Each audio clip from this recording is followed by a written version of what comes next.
Hey, welcome to Homebuyer Seminar. I'm Bill Gross, along with my friend and colleague, Patricia Castillo. Patricia to you, Pat, to other people. I just want to let you know there's a whole game here going on. I'm on the wrong side of it. And not that I'm frustrated.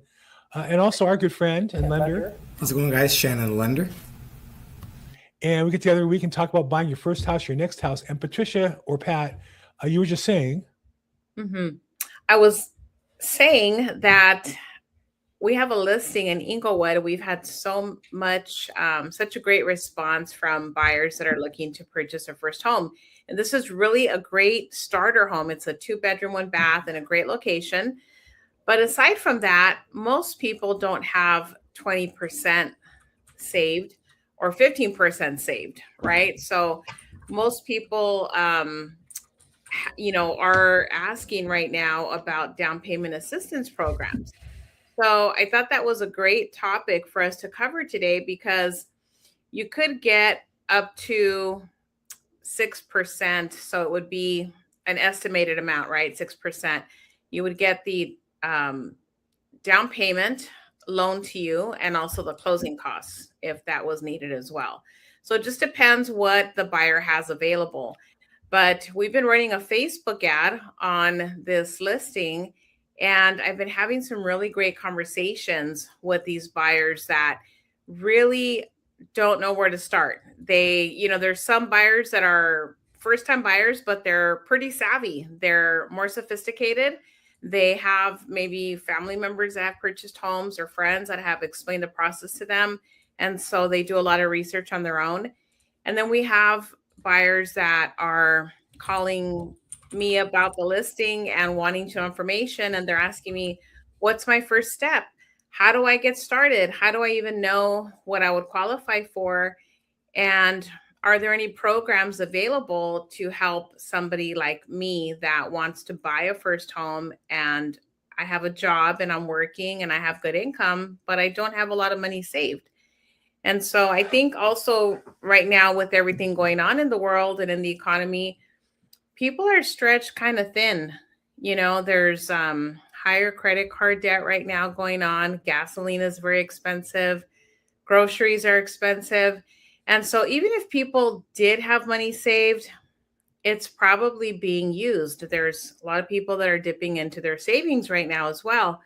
So to streamline this, we wanted to just touch on down payment assistance programs today so that we can give you guys information on what's out there, what you could potentially qualify for, and is it actually zero down, right? Because that's the other question is I've heard there's zero down payment assistance, but does that mean that you don't actually have to put any money into the transaction? And so I think that's what we wanted to cover today and see what the criteria is for a first-time buyer, and do you actually need some money to get into the transaction? And this is what you see at the beginning of a market that's improving, in that, for the last few years, most sellers, or the increasing percentage of sellers, were people who had equity, who were either downsizing or trading it or trading up. Or professional investors who had equity and could buy a house. Now, I think in some areas, and of course, the real estate market's not everybody. I mean, in America, we'll do 5 million sales for 350 million people. So by definition, it's only people doing well who are going to be buying houses anyhow. But increasingly, there are people, a small segment of the population, yet growing, they're doing well. They're getting jobs. I saw construction work at these AI factories right out of high school, people going through and getting trained up, making salaries or hourly wages equal to $250,000 a year, because these companies need to build these factories. There are enough people who are trained, and so they're paying what they have to pay to get people in these jobs. And so what we have are now people who maybe didn't make money over the last few years, who are now making income that might qualify to buy a new house, but don't have the down payment. They didn't make enough to save the money and maybe even had to go into debt. And yeah, they can wait 2, 3, or 5 years to buy a house, or maybe with a program buy now, and as their income grows, pay off the debt or accumulate more savings. So this is a natural part that we should be preparing for, seeing more and more of this, I think. So What do you see, Shannon? You actually deal with the financial side of this. Does that sound reasonable to you? Yeah, no, I mean, I'm seeing the exact same thing. A lot more people are wanting down payment assistance programs. And honestly, even people that have money, they don't want to spend their own money, which I think is smart, right? I mean, hey, if you already doesn't, and that's another misconception is, do I need to not have money to utilize these programs? The answer is no. You could still utilize these programs. However, what comes with these programs are higher interest rates. So, that's again another side to this coin. A lot of people don't talk about is they are slightly higher interest rates. Now, if you are someone that's looking for down payment assistance programs, I always break down banking requirements into pillars, right? There's three main pillars. There's income, credit, and down payment, right? Those are the three pillars. Now, if one of them is lower, then the other two need to be strong. So in your case, or whoever's case, if your funds are limited, you got to make sure that your income and your income documentation is strong, your income history is strong. Every down payment assistance program wants at least 2, if not 3 years of income history. They want to make sure your income's solid. And number 2, they want to make sure your credit's good. If you have a 700 FICO or above, you can pretty much qualify for almost any down payment assistance program. If you're under 700, probably 680 is good. I do know Cal Alpha goes as low as 640, but there's a bunch of stipulations.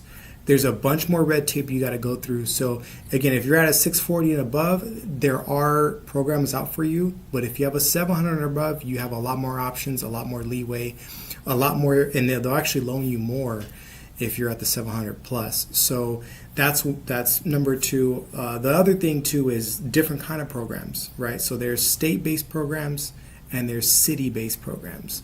Now, city-based programs, half of them do come with grants. That means you don't have to pay for them. The only thing is with the city-based programs is they do take a little bit longer to close. Funds are in and out. Sometimes they have them, sometimes they don't. Sometimes they're already accounted for. The good thing about state-based programs such as like the Cal Alpha is the money, hasn't run dry as of yet. You can go wherever. So I have people that had started, actually had a client that started with, there's a Santa Ana down payment assistance program that they had. They started off with that program, ended up not wanting to be there anymore, so now they had to change the whole strategy. We still got down payment assistance, however, it wasn't that program, so you're not restricted if you go statewide. That's another benefit. But you also have to weigh the pros and cons, because down payment assistance, that's another thing. There's a difference between a grant and down payment assistance. Grant is, hey, look, we'll give you the money, here you go, wash your hands of it. Some of them are forgivable. So there's, I'll guess, go into 3. There's, the grants, which, hey, they're giving you the money. Forgivable, meaning you have to either stay in the property for a certain amount of time and then we'll shave off a percentage or all of it. And then there's down payment assistance, which is, hey, we will help you with the down payment, but you're going to have to pay us back some way, form, or fashion. And some of these programs are pretty good. The highest one I've seen is the down payment assistance programs are usually around 1% or whatever they help you out with, and 1% simple interest. That's the benefit. It's not compounding interest. So if you borrow, let's say for example you borrow 10,000, right? That's was that $100? Let me do the math here. You got $100 a year that you'll pay in interest until you pay it off. So, and yes, they will help you with your closing costs, but I think that the interest rate on that's a little bit higher. But yes, you can get down payment, and you can also get sometimes your closing costs covered. Now, to Patricia's point, what costs are associated? Can I really do a transaction with zero money in my bank account? The answer is no. And the reason why is because when you open up a contract, you have to put at least an EMD, an earnest money deposit, in escrow. Now, maybe you guys can attest this or not. I have never seen in my short 5 years of doing this, I've never seen an EMD of 0. I've never seen, hey, we're going to open a contract and you don't have to put anything in escrow. Now, that EMD can be returned back to you if the bank is giving you down payment and closing costs. But in terms of having 0, now I did do a Cal Alpha Dream for All program. The clients were extremely limited on funds. So they did $1,000 EMD, right? But they still needed $1,000, right, to do this deal.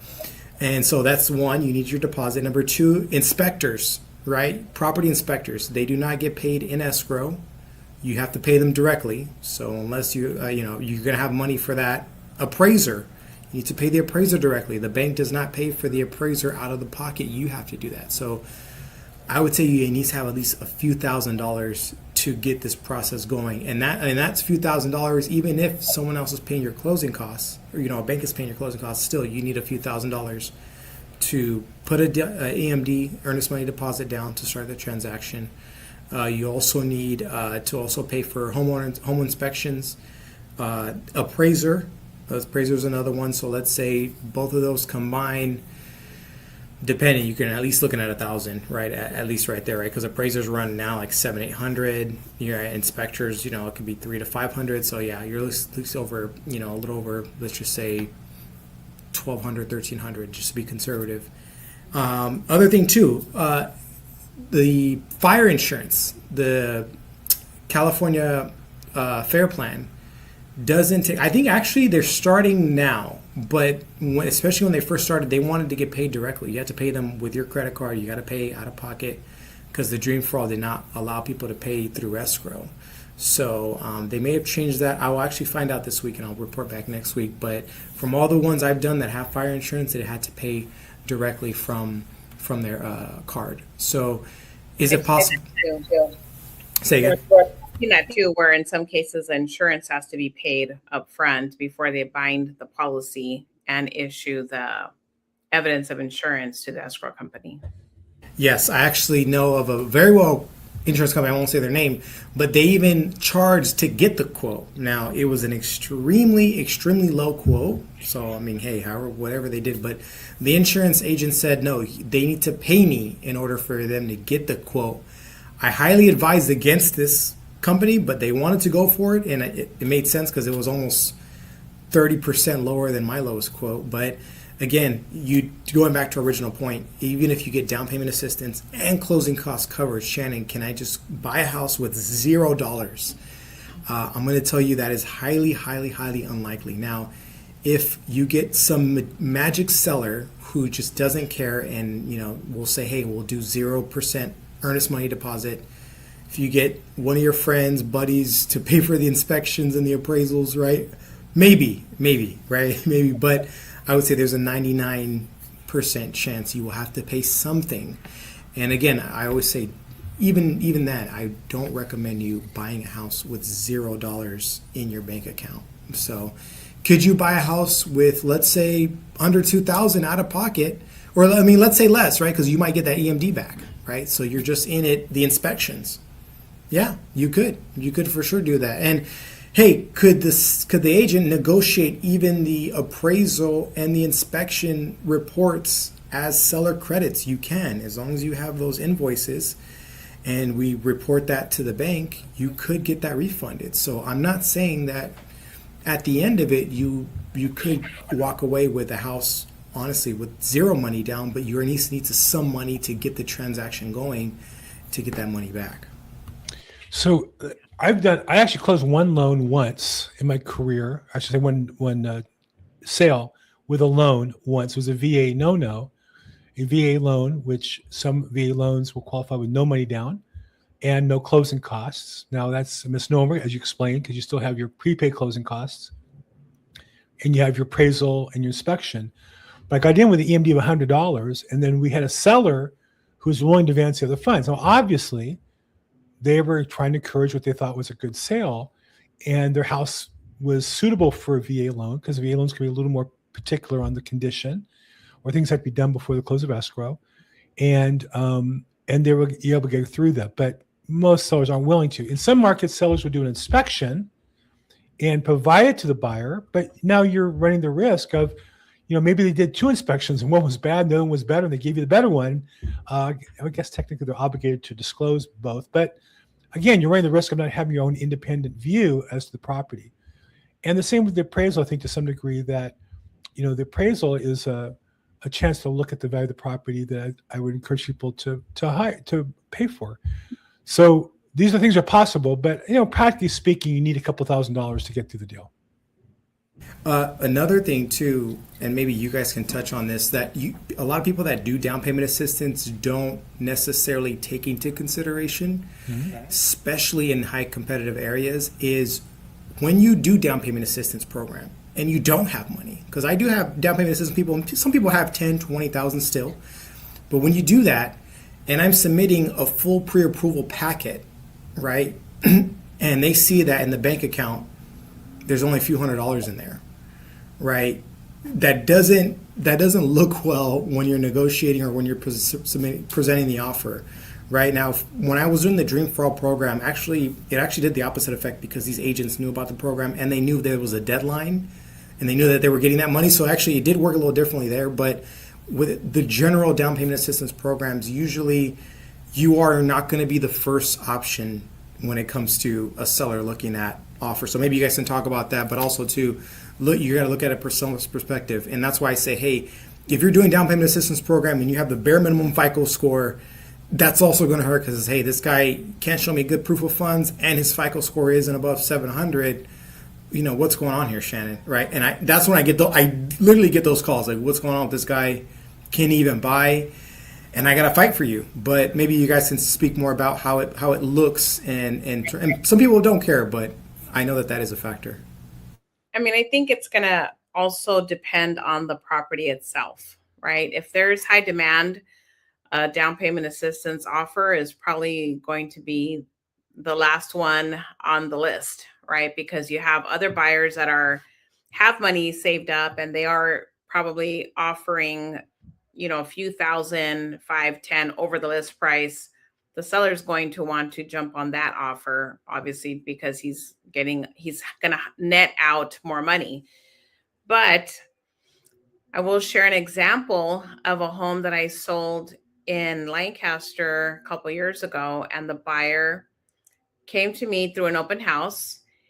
I had a listing in Long Beach, and they were actually looking to move out to Palmdale and Lancaster. That's just where their family was. They wanted to relocate out there, and they had been renting for a long time, but they said, we don't really have any money. We have about, 10 to maybe 14,000 saved that we could use.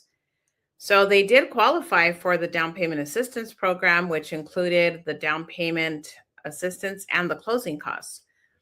So they put very little money out of pocket. But the reason why we were able to get this home is because it was a rental property. And I knew the other agent that was the listing agent was working with the sellers, and he was with my brokerage with EXP. So this is why it's important to network with other agents. So that agent came to my open house. It was just a coincidence. I had the buyers come in, and then the agent came in and said, he gave me a flyer and said, if you have any buyers that are looking to move to Lancaster, this is an off-market property. So it's not listed in the MLS. It's not on Zillow or Realtor.com. But if you know any buyers, bring them to look at the property. We can work out a deal. My seller is very flexible. They had the tenants evicted. So at this point, the seller's completely done with the property. He doesn't want to hold it anymore. He's tired of renting it. He just went through an eviction. He just wants to unload the property. So I took the clients to go see the property, and they absolutely loved it. They loved the location. It was close to their family. There was not a bidding war because the property was not even listed. And the agent was giving me an opportunity to show the home first. And because it was off market, we went ahead and made the deal. I told the agent, my clients don't have a lot of money. We're going to pay for the inspections and the appraisal, but we're going to open up the escrow with a very low earnest money deposit, and we're using down payment assistance. And he said, that's perfectly fine as long as they qualify, right? Because like you said, there's certain criteria that you have to go through in order to qualify for the down payment assistance. So my clients did qualify, and we went ahead and wrote the offer. We were all on the same page and basically closed the escrow. And I think my clients put a little more than 10,000 out of pocket. So it depends on the property. It depends on the property as far as the demand, how many offers there are on the table. And if it is a a home that is off market, maybe there's some history behind there, like a probate sale. There's a lot of probate properties sometimes that don't even enter the market. They end up getting sold off market. Same thing with rental properties. There's a lot of owners that they live outside of California. They haven't even seen their property in 10 or 15 years, and they just want to sell it. So they hire a local realtor to sell the property. Usually a realtor will have other buyers that are ready to move. Either it's a buyer or an investor. And so, investors are going to have their own money, but for first-time buyers, those properties usually work out really well because they can customize a home to their liking in the future. They can use down payment assistance, and it's a win-win for everybody. Yeah, and also to piggyback on what you were saying, with these down payment assistance, a lot of times when you're actually using these programs, you need a good team. You need a good agent, you need a good loan officer, because again, you're coming in as down payment assistance, and like you said, what if they met an agent who didn't know that agent, or who, didn't encounter that off-market deal? What would happen then? So you do need, especially if you're doing down payment assistance program, you need a good team that can fight for you, that can negotiate with you, that could network and know other agents in the area. Because again, when you're coming in as a down payment assistance, it's not a scarlet letter, but at the same time, it is a strike on you as a buyer. But yeah, it's still possible. I don't want to disencourage anyone, but I just want to set the expectation. A lot of times people think down payment assistance, I'm going to be treated like everyone else. It's normal, whatever the case is. And that's not always the case, right? So you got to make sure that your credit's great, your income's good, and you have a great team. So that way all these other factors can compensate. And the last thing I'll say too is first-time home buyers, a lot of these, you got to also look into the requirements. Some of them require you to be a first-time home buyer where you've never bought a house. I do know down payment assistance programs where you just don't need to be a homeowner for the last 3 years. So that's another thing you have to look into, is what their criteria of a first-time home buyer is. But if you've already bought a house before and you're still wanting to do down payment assistance program, it's still available to you. It's just, hey, how long have you had or not have that property? How many years has this been? Is it, has it been sold already? And we can work with you from there. So I get that a lot too. I already bought a house, but this was in '08. I sold it. Can I still do down payment assistance program? The answer is yes. All that adds up to have a great agent and a great loan officer, be ready to go, have a real estate agent who can communicate to the listing agent and sell that this deal can close and can be structured and done in a way that becomes a win-win.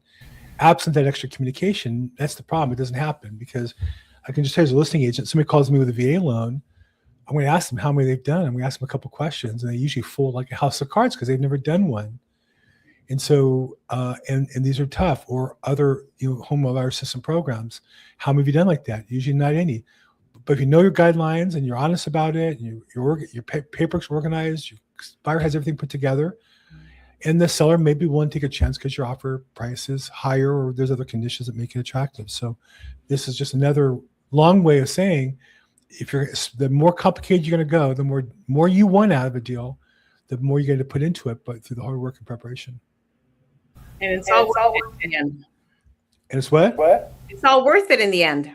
It can be. If you do, it's like everything else in life. You put the hard work in, you get the results at the end, but you don't get it up front. It's hard up front. And also too, just with down payment assistance, it's all worth it. So having said that, there is going to be a lot of paperwork. Okay, so I always tell people ahead of time, be ready. It's going to be a mountain of, well, it's not a mountain anymore. It's probably going to be, gigabytes of paperwork to fill out. But again, there's no free lunch. Right? If you're getting down payment assistance program, these programs usually want to know everything about you, everything. And if there's any questions they don't care about asking, and usually there's two different underwritings, because you have the underwriting for the bank that's going to finance the majority of the loan, and then you have the down payment assistance entity that's helping with just whatever the down payment requirement is for that first loan. So you typically have two underwriting parties that me as a loan officer are going to have to deal with. and they're going to be asking different questions. So just be ready for it. But like Patricia says, it's totally worth it if you can do it. But down payment assistance does come at a cost, and that cost can be paperwork. It could be, your team having to, fight for you, negotiate for you. But at the end of the day, especially if you could buy a house in California with no money down, oh my God, that's, like I said, that's a jackpot right there. Okay, there you go. Well, I think we covered that a bit. Same theme as always, right? Prepare, work hard, find a good originator, find a good real estate agent, and you can make a lot of money. I think I had in my weekly email a study from Dave Ramsey, who did a survey of millionaires in America, and like 87%, it wasn't inherited. 87% of them were nothing more than they had a 401k program and they had a house they bought and paid off. Yes. So simple as that. You can get on the bandwagon by buying into the program. So what else we got going on? You want to wrap up here, or anything else you want to talk about before we wrap up? We have an open house this weekend at this hot listing in Inglewood. So if you're interested, stop by Saturday, 12 to 3 p.m. I think Shannon's going to stop by for a little while. So wow, that'll be exciting. Wow. Okay. So see Patricia for the details on the open house on Saturday in Inglewood. And what's the best way to get hold of you, Patricia? My cell phone, 323-365-9909. Fantastic. And Shannon, besides going to the open house on Saturday in Inglewood, what's the best way to get hold of you? Yeah, they can call me. My number 661-317-8484, or my Instagram, FUND Fund with Shannon. Fantastic. I'm Bill Gross, at Bill Gross Probate on social media. Hope you liked this today. Learned about how to get into a house with down payment assistance. And the secret sauce is hard work and preparation and knowing great professionals. Hopefully we helped do that today. If you like this, please like, subscribe, put a comment in.